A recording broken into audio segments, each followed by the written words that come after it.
Hello student, आज हम discuss करते हैं डिस्प्लेसमेंट रिएक्शन फॉर क्लास 10। क्या होती है डिस्प्लेसमेंट रिएक्शन, आइए जानते हैं। The chemical reaction in which an element displace some other element from a compound is called displacement reaction.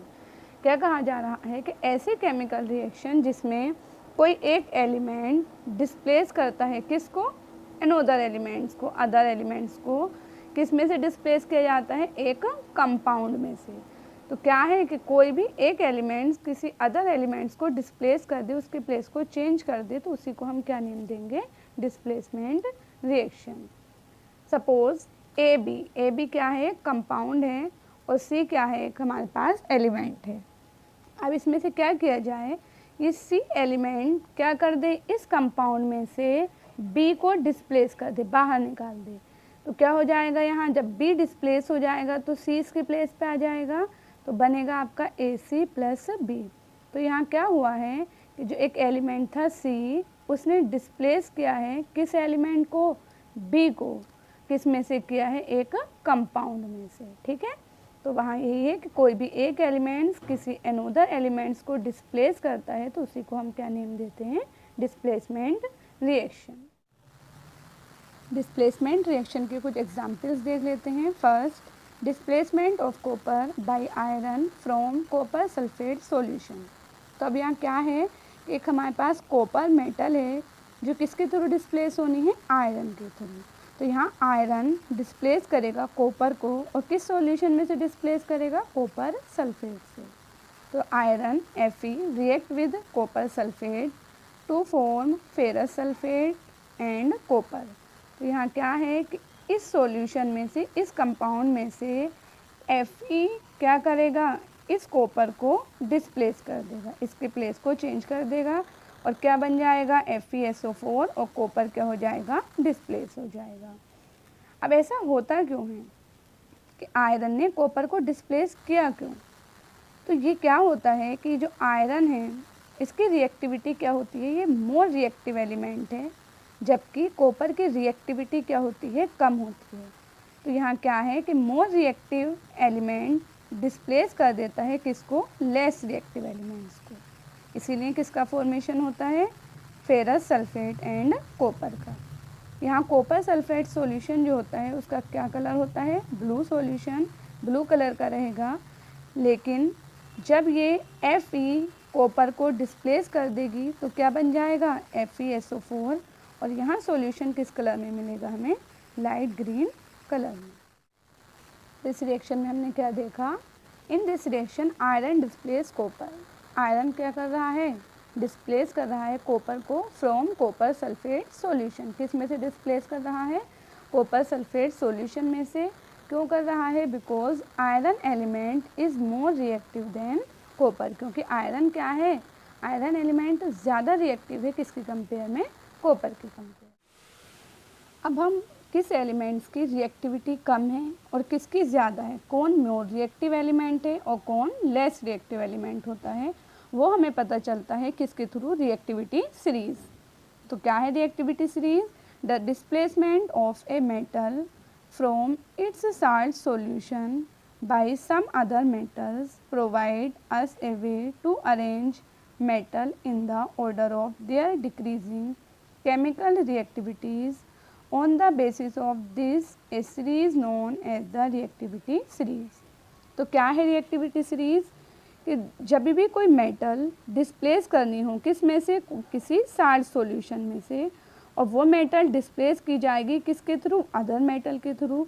तो कोई भी एक मेटल जब किसी दूसरी मेटल को डिस्प्लेस करती है तो उसके लिए हमें क्या है, हमें मेटल की क्या पता होनी चाहिए कि उसकी रिएक्टिविटी क्या है। तो मेटल्स के उसकी रिएक्टिविटी के डिक्रीजिंग ऑर्डर में अगर हम एक सीरीज़ बनाएं तो हमें वो सीरीज़ किस नाम से जानी जाएगी, रिएक्टिविटी सीरीज़। तो रिएक्टिविटी सीरीज़ क्या होती है, जब भी हम मेटल को उसकी रिएक्टिविटी के डिक्रीजिंग ऑर्डर में अरेंज करते हैं। मतलब सबसे पहले हम किस मेटल को लेंगे जिसकी रिएक्टिविटी ज़्यादा है, और उसके बाद हम क्या करते रहें, जिसकी रिएक्टिविटी कम है। तो डिक्रीजिंग ऑर्डर ऑफ रिएक्टिविटी से हमें एक सीरीज़ फॉर्म्ड होगी, उसी सीरीज़ को हम क्या नाम देंगे, रिएक्टिविटी सीरीज़। या फिर हम क्या बोल सकते हैं इसका other name activity series. In other word we define reactivity series. तो हम अगर चाहें तो और कौन सा तरीका है रिएक्टिविटी सीरीज को डिफाइन करने का, the arrangement of metals in the decreasing order of their chemical reactivity in the form of a series is called the activity series of metals।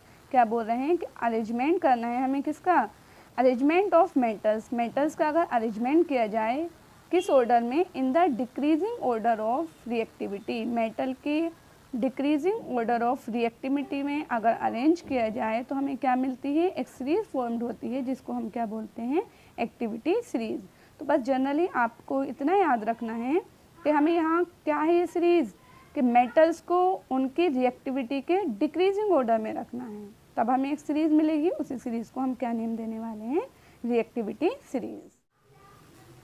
Reactivity series के बाद हम डिस्प्लेसमेंट रिएक्शन के कुछ और examples देख लेते हैं। तो हमारे पास सेकंड एग्जाम्पल क्या है, displacement of copper by zinc. तो क्या है यहाँ, कॉपर जो मेटल है उसको डिस्प्लेस करना है किसके थ्रू, जिंक के। तो रिएक्शन क्या आएगी, Zn react with CuSO4 to form zinc sulphate and copper. तो यहाँ क्या है, जिंक की रिएक्टिविटी क्या है, ये क्या है आपका मोर रिएक्टिव है। कैसा एलिमेंट है ये, मोर रिएक्टिव एलिमेंट से, जबकि कॉपर क्या है, लेस रिएक्टिव है। कॉपर कैसा रहेगा, लेस रिएक्टिव। तो यहाँ जिंक मोर रिएक्टिव एलिमेंट है, तो जिंक क्या करेगा, कॉपर को डिस्प्लेस कर सकता है। Next example, displacement of hydrogen by iron. अब यहाँ रिएक्शन क्या बनेगी, Fe iron react with hydrochloric acid to form ferrous chloride and hydrogen.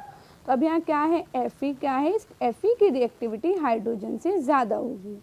तो क्या है, Fe इस एसिड में से हाइड्रोजन को ईजिली डिस्प्लेस कर सकता है। क्यों कर सकता है, क्योंकि आयरन मेटल ज़्यादा रिएक्टिव होती है किसकी कंपेयर में, हाइड्रोजन की। तो ये मोर रिएक्टिव मेटल है जो डिस्प्लेस कर सकती है किसको, हाइड्रोजन को। और क्या बन जाएगा, FeCl2 and hydrogen gas remove हो जाएगी। तो यहाँ हम क्या देखते हैं, इम्पोर्टेंट बात, इन displacement reaction more reactive element या फिर मेटल भी बोल सकते हैं डिस्प्लेस लेस रिएक्टिव एलिमेंट्स। ये डिस्प्लेसमेंट रिएक्शन में क्या है, सिंपली कि कोई भी एक मोर रिएक्टिव एलिमेंट, मतलब ऐसे एलिमेंट जिसकी रिएक्टिविटी ज़्यादा है, वो डिस्प्लेस कर सकता है किसको, लेस रिएक्टिव एलिमेंट्स को। बट अपोजिट कभी नहीं होगा, लेस रिएक्टिव कभी भी मोर रिएक्टिव को डिस्प्लेस नहीं करेगा। भाई कमज़ोर स्ट्रॉन्ग को क्या उसके प्लेस से हटा देगा, नहीं। जबकि जो क्या होगा, स्ट्रॉन्ग होगा ऐसा एलिमेंट जिसकी रिएक्टिविटी ज़्यादा होगी, वो क्या है, बेचारे जो भी लेस रिएक्टिव एलिमेंट्स है उसको ईजिली डिस्प्लेस कर सकता है।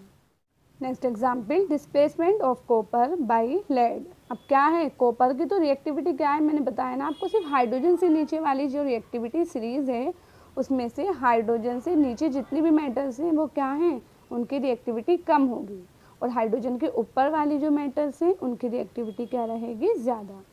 तो लेड क्या है, हाइड्रोजन से ऊपर है, लेड Pb इससे ऊपर है और कॉपर इससे नीचे है। तो क्या है, कॉपर जो है वो ईजिली डिस्प्लेस हो जाएगा किसके थ्रू, लेड के थ्रू। कैसे, lead react with copper chloride to form lead chloride and copper. तो यहाँ क्या है, Pb मोर रिएक्टिव एलिमेंट है और कॉपर क्या है, लेस रिएक्टिव एलिमेंट है। तो ये Pb क्या करेगा, इस कंपाउंड में से Pb कॉपर को ईजिली डिस्प्लेस कर देगा। अब कुछ रिएक्शंस हैं जिसमें आपको बताना है कि कौन सी रिएक्शन पॉसिबल है और कौन सी नहीं है। तो which of the following reactions are possible, बताना है कि जो तीनों रिएक्शन हैं इनमें से कौन सी रिएक्शन पॉसिबल है। आइए जान लेते हैं। तो यहाँ कॉपर रिएक्ट करा रहे हैं किससे, सल्फ्यूरिक एसिड से, और किसका फॉर्मेशन हुआ, कॉपर सल्फेट एंड हाइड्रोजन। अब हम देख लेते हैं यहाँ कॉपर क्या है, कॉपर की रिएक्टिविटी क्या है, ये लेस रिएक्टिव है। क्या है, ये लेस रिएक्टिव है। जबकि यहाँ हाइड्रोजन क्या है, हाइड्रोजन कॉपर की कंपेयर में मोर रिएक्टिव है। कॉपर की रिएक्टिविटी हाइड्रोजन से भी कम हुए, तो कॉपर क्या है, लेस रिएक्टिव, और हाइड्रोजन क्या रहेगा, मोर रिएक्टिव। तो आप बताइए क्या ये कॉपर लेस रिएक्टिव एलिमेंट्स इस मोर रिएक्टिव एलिमेंट्स को डिस्प्लेस कर सकता है? नहीं ना।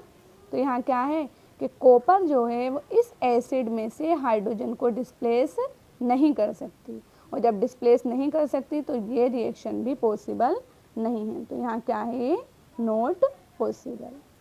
क्यों नहीं है not possible? Because copper is less reactive element than hydrogen, so copper is not displace hydrogen from H2SO4। Next देख लेते हैं, copper react with zinc sulphate to form zinc sulphate and copper. तो यहाँ क्या है, रिएक्शन में क्या है, कॉपर रिएक्ट कर रहा है जिंक सल्फेट से, तो यहाँ क्या बनेगा, सॉरी बाय मिस्टेक, यहाँ अगर हम बनाएं CuSO4 प्लस Zn, तो आप बताइए कॉपर क्या है और जिंक, कॉपर मेटल और जिंक में जिंक क्या है, मोर रिएक्टिव है, इसकी रिएक्टिविटी क्या है, ज़्यादा है, जबकि कॉपर की रिएक्टिविटी क्या है, ये जिंक की कंपेयर में लेस रिएक्टिव है। तो आप बताइए यहाँ भी क्या ये less reactive metal zinc sulphate में से मोर रिएक्टिव एलिमेंट जो जिंक है इसको क्या डिस्प्लेस कर सकता है? नहीं।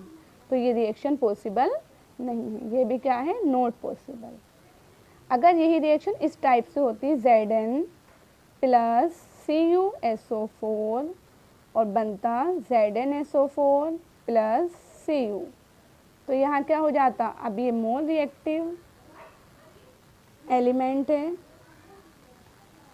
और जबकि कॉपर क्या है यहाँ लेस रिएक्टिव, तो ये पॉसिबल है। क्यों? क्योंकि मोर रिएक्टिव एलिमेंट जो जिंक है वो क्या कर सकता है, कॉपर को ईजिली डिस्प्लेस कर सकता है, तो ये क्या हो जाएगी, पॉसिबल। अच्छा, इसी में एक है calcium react with lead chloride to form calcium chloride and lead. तो यहाँ क्या है, कैल्शियम की रिएक्टिविटी लेड की कंपेयर में ज़्यादा होती है, कैल्शियम मोर रिएक्टिव मेटल है, जबकि जो लेड है Pb वो लेस रिएक्टिव मेटल है। तो मोर रिएक्टिव मेटल क्या कर सकता है, इस Pb लेस रिएक्टिव मेटल को ईजिली डिस्प्लेस कर सकता है, तो ये भी क्या हो जाएगी, पॉसिबल है। थैंक्स फॉर वॉचिंग, मिलते हैं नेक्स्ट वीडियो में।